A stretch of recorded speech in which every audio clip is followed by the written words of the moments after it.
Assalamualaikum warahmatullahi wabarakatuh.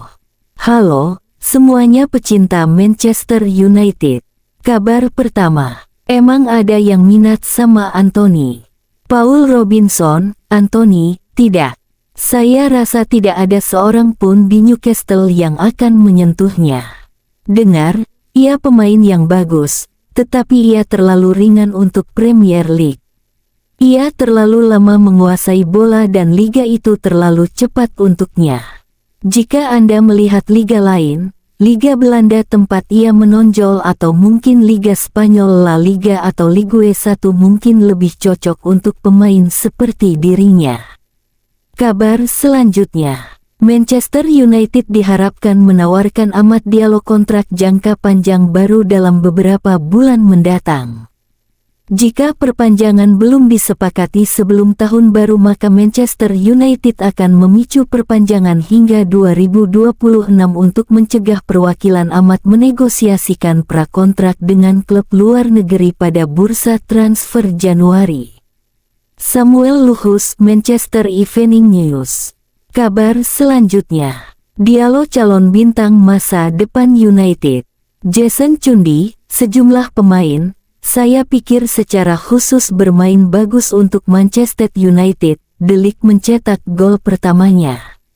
Jadi Anda memiliki 3 pemain sayap saat ini, Anda memiliki Amad, Anda memiliki Rashford, dan Anda memiliki Garnacho.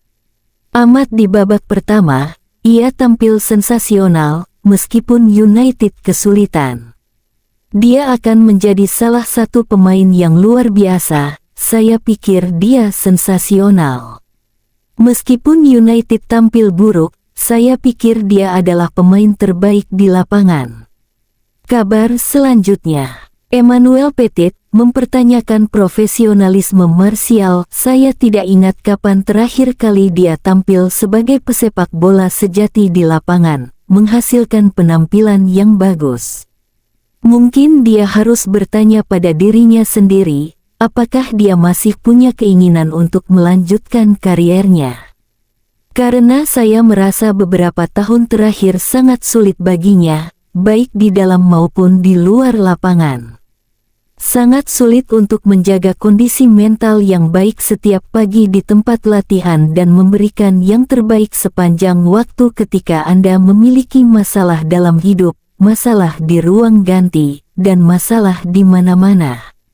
Jika saya menjadi Anthony Martial, saya akan bertanya pada diri sendiri di depan cermin, apakah saya masih ingin menjadi pesepak bola profesional? Kabar selanjutnya, pesan Bruno kepada Sancho setelah menjalani laga debut di Chelsea, kamu pemain yang luar biasa. Pertahankan penampilanmu dan senyummu. Kabar selanjutnya, on this day tanggal 17 September tahun 1966, Alex Tenney menjalani laga debut berseragam United. Ia memperkuat Manchester United selama 12 musim, dengan mencetak 2 gol dan menotasikan 175 clean sheet dalam 539 penampilan resmi. Kabar selanjutnya, Erik ten Hag, Anthony. Ia berjuang untuk posisinya. Itulah yang kami harapkan dari setiap pemain yang ada di skuad di Manchester United, apa yang seharusnya mereka lakukan. Ia harus bangkit kembali dan ia memiliki kemampuan untuk melakukannya. Jika ia melakukan hal yang benar, ia dapat bersaing. Pemain lain bermain sangat baik, mereka berkontribusi. Kami punya Amad, Garna, sangat efektif. Rashford mencetak gol di akhir pekan. Ia harus mendapatkan hak untuk bermain dalam latihan, tetapi yang lain bermain dengan sangat baik, jadi ia harus mengatasinya. Tentu saja, ia tidak sabar. Ia ingin bermain, dan ia berjuang untuk bermain. Kabar selanjutnya, prediksi starting line-up Manchester United untuk laga menghadapi Barnsley dalam ajang Piala Carabao dini hari nanti. Kabar selanjutnya, on this day tanggal 17 September tahun 2006, Thomas Kuszczak menjalani laga debut berseragam Manchester United dalam laga lanjutan Premier League menghadapi Arsenal. Dalam laga ini, ia berhasil menebak dengan akurat sepakan penalti Gilberto Silva, meski pada akhirnya United harus takluk dengan skor 0-1. Kabar selanjutnya, Erik ten Hag tentang Nusair Mazraoui, Matthijs de Ligt, dan Lisandro Martinez. Ya, mereka semua siap melawan Barnsley. Mereka dalam kondisi yang bagus. Kabar selanjutnya, Erik ten Hag, apakah Victor Lindelof, Mason Mount atau Rasmus Højlund bisa tampil dalam laga nanti versus Barnsley? Mereka belum siap untuk besok. Kita lihat saja, kemajuan kita akan terus berlanjut. Piala Carabao. Saya tidak akan mengatakan itu tidak penting. Saya melihat perhatian dari semua tim, pemilik, manajer ketika mereka memenangkan trofi seperti yang dilakukan Liverpool tahun lalu. Saya melihat semua tim berjuang untuk itu. Kami menginginkan hal yang sama. Dalam sepak bola, memenangkan trofi sangatlah penting. Kabar selanjutnya, Erik ten Hag tentang apakah Manuel Ugarte bisa tampil melawan Barnsley. Ugarte. Dalam laga nanti kalian akan lihat apa saja pilihan untuk pertandingan ini. Kabar selanjutnya, Erik ten Hag, kami berlatih setiap hari dan para pemain harus berusaha keras. Jika sikap mereka baik dan mereka menunjukkan performa yang baik dalam latihan, maka mereka akan bermain. Melakukan rotasi versus Barnsley benar-benar sangat penting, dan saya rasa saya pusing. Saya punya banyak pemain yang tersedia dan kami dapat memilih dari satu pertandingan ke pertandingan lainnya. Kami pasti harus melakukan rotasi karena kami harus menangani banyak pertandingan.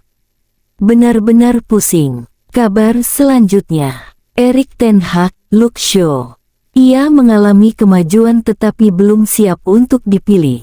Tentu saja, kami memiliki rencana di kepala kami kapan dia bisa siap, tetapi Anda selalu bergantung pada bagaimana kemajuannya. Anda tidak dapat berpikir, Anda tidak dapat memberikan saran tentang tanggal kembali karena ada begitu banyak faktor yang membuat suatu rencana dapat dipercepat atau diperlambat. Kabar selanjutnya, Erik ten Hag tentang pentingnya memenangkan trofi. Ya, ini tentang memenangkan trofi, tetapi saya tidak hanya berbicara tentang ini. Kalian berbicara tentang kami harus menang. Untuk memenangkan liga, kami berada di 5 liga dan kami ingin memenangkannya. Tidak diragukan lagi kami mengincar trofi dan kami menganggapnya serius. Kabar selanjutnya, merupakan keputusan yang tepat. Erik ten Hag mainkan Eriksen di laga versus Soton pekan lalu. Richard Morgan, Erik ten Hag memilih Christian Eriksen yang sudah berpengalaman dan bisa bermain dengan tenang. Ini adalah kesempatan starter pertama untuk bintang Denmark itu. Ini keputusan sempurna dari ten Hag yang berada di bawah tekanan besar setelah menelan 2 kekalahan beruntun sebelum jeda internasional. Eriksen tampak sebagai pemain paling tenang di tengah kepungan gelandang lawan. Dia punya umpan-umpan akurat dan kemampuan untuk mempertahankan bola. Ini jadi kunci kemenangan Manchester United. Kabar selanjutnya, Dwight Yorke tidak terkesan melihat penampilan United di bawah asuhan Erik ten Hag. Ia pun tanpa ragu menyebut United saat ini sebagai yang terburuk dalam sejarah Premier League. Kami masih sangat jauh dari memenangi Premier League. Ketika berbicara tentang manajer saat ini, dia adalah orang yang akan membawa kami maju, dan kami pikir setelah musim pertama, dialah orangnya. Apa yang terjadi? Ya, kami berhasil memenangkan FA Cup musim lalu, tetapi posisi kami saat ini tidak berarti bahwa kami adalah tim yang bagus setelah memenangkan piala. Memenangkan piala itu hebat, kami harus menjaga lemari piala tetap penuh. Tetapi posisi kami sebagai klub sepak bola, identitas dalam hal cara kami bermain, posisi kami di akhir, jumlah gol yang kebobolan, jumlah gol yang kami cetak adalah yang terburuk dalam sejarah kami sejak Premier League dimulai pada tahun 1992. Kabar selanjutnya, Erik ten Hag, apakah Anthony akan bermain melawan Barnsley? Dalam laga nanti, Anda akan melihat susunan pemainnya. Kami berlatih setiap hari dan para pemain harus berusaha keras. Jika sikap mereka bagus dan menunjukkan performa dalam latihan, mereka akan bermain. Itulah kabar pada hari ini. Jangan lupa untuk like dan subscribe, agar tidak ketinggalan kabar lainnya dari kami. Wassalamualaikum warahmatullahi wabarakatuh. Sampai jumpa.